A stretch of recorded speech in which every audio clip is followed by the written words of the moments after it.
ঝড়ের মাস বৈশাখ। এই বৈশাখের মতোই রবি ঠাকুরের জন্ম।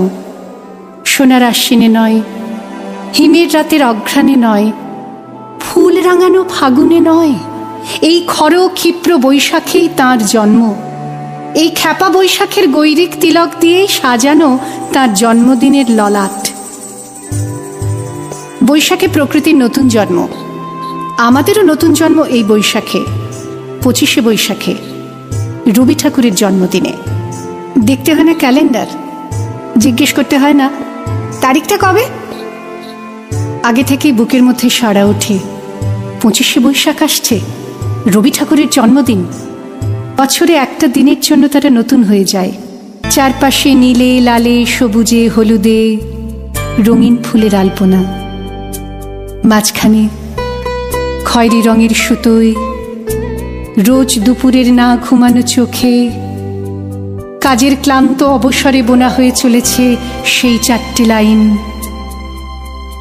উদয়ের পথে শুনি কার বাণী, ভয় নাই ওরে ভয় নাই, নিঃশেষে প্রাণ যে করিবে দান, ক্ষয় নাই তার ক্ষয় নাই।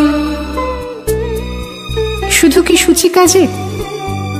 না, বিদেশকে চোখের সামনে দৃষ্টান্ত করে রাখার আন্তর্জাতিকতা রবি ঠাকুরের। আমাদের সংস্কৃতিকে মাটির কাছাকাছি এগিয়ে নিয়ে যাওয়ার সংকল্পে রবি ঠাকুর, আমাদের সভ্যতাকে দানবের হাত থেকে ছিনিয়ে নেওয়ার সংগ্রামে রবি ঠাকুর।